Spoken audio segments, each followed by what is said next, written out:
Rajkanika block Hatasahi panchayat Hatasahi ଗାଁରେ ଘଟିଛି ଅଭାବନୀୟ ଘଟଣା। ଗତକାଲି ବିଳମ୍ବିତ ରାତ୍ରିରେ ହାଟସାହି ଗାଁର ସୌମ୍ୟରଞ୍ଜନ ପରିହାଡ଼ିଙ୍କ ଘରେ ବିଦ୍ୟୁତ ସର୍ଟସର୍କିଟ ଘଟି 2 ବଖରା ଘର ସହ ଗୁହାଳରେ ନିଆଁ ଲାଗିଯାଇଥିଲା, ଯାହା ଫଳରେ ଗୁହାଳରେ ଥିବା 10 ଗୋରୁଙ୍କ ମଧ୍ୟରୁ 5 ଜୀବନ୍ତ ଦଗ୍ଧ ହୋଇଥିବା ବେଳେ ଆଉ 5ଟି ଅର୍ଦ୍ଧଦଗ୍ଧ ଅବସ୍ଥାରେ ଜୀବନ ସହ ସଂଗ୍ରାମ କରୁଥିବାର ଦେଖିବାକୁ ମିଳିଛି। ନିଆଁର ପ୍ରକୋପ ଏତେ କ୍ଷିପ୍ର ଥିଲା ଯେ ପରିବାରଙ୍କ ଜୀବନ ସିନା ବଞ୍ଚିଗଲା, ହେଲେ ଲକ୍ଷାଧିକ ଟଙ୍କାର ସମ୍ପତ୍ତି ଜଳି ପୋଡ଼ି ପାଉଁଶ ହୋଇଯାଇଥିବାର ସୂଚନା ମିଳିଛି। ତେବେ ଅଗ୍ନିକାଣ୍ଡ ଖବର ପାଇ ରାଜକନିକା ଅଗ୍ନିଶମ ବାହିନୀ ଘଟଣାସ୍ଥଳରେ ପହଞ୍ଚି ନିଆଁକୁ ଆୟତ୍ତ କରିଥିବାର ସୂଚନା ରହିଛି। ତେବେ ସୌମ୍ୟକାନ୍ତ ଏହି ଗୋ ପାଳନ କରି ତାଙ୍କ ପରିବାର ପ୍ରତିପୋଷଣ କରୁଥିଲେ। ଅଗ୍ନିକାଣ୍ଡରେ ତାଙ୍କର ସର୍ବସ୍ୱ ଚାଲି ଯାଇଥିବା ବେଳେ ସରକାରୀ ସହାୟତା ପାଇଁ ଗ୍ରାମବାସୀ ଦାବି କରିଛନ୍ତି। प्रसन्न कुमार गौरिया ग्राम हाटसाई तो बड़ गोटे मानने सांघातिक अभावन घटना गोटे घटी जाइए, दुखद घटना। 10टी गाय तार पोड़ी जीवंत दग्ध हो सी बिचरा गरीब लोक से गाई तार परिवार प्रतिपोषण करे से तार जीविका निर्वाह करे तार किसी सोर्स ना जमीबाड़ी भी ना।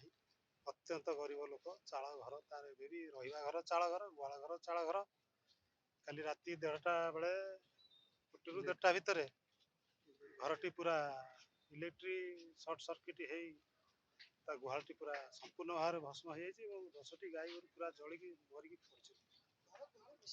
घर गुहाल मिसिकी थिला तार सब आसबाबपत्र से घरे से गुहाल पाख बखरार तार शुए तार सब जिनपतर आसबाबपत्र सब से धान चाउल जहाँ तार भल मंद बाक्सपत्र लुगा पटा संपूर्ण तार से ही घर ही तार संपत्ति गाई गुहाल।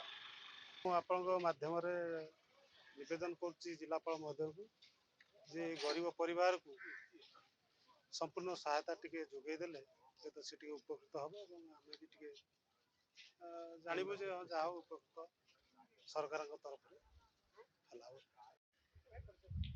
चित्तरंजन बेउरिया ग्राम हाटसाई काली गतकाली राति 1:30 समय गोटे अभावन घटना घटी आम गाँव सौम्यकांत पढ़ियारी गोटे गुआल घर तार सहित तार गोटे स्टोर रूम टोटाल जली पोड़ी पूरा नष्ट हो तार सहित तार 3टी गोरु आउ 2टी बाछुरी माने सेठी पूरा स्पॉट डेथ हो आउ जी अच्छा प्राय 80% पोड़ी मु सरकार को निवेदन करुच्ची कि अभावी परिवार को किसी साहाय्य कले आम मैंने ग्रामवासी उपकृत।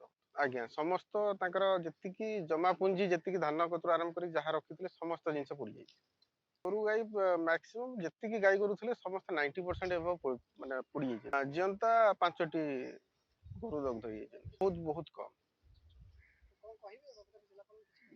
जिलापाल को आम आपण माध्यम निवेदन करने चाहूँ यथाशीघ्र यही परिवार को आसिक साहाय्य कले आम उपकृत। केन्द्रापड़ारू नुरेई खान को रिपोर्ट सनस्टार टीवी।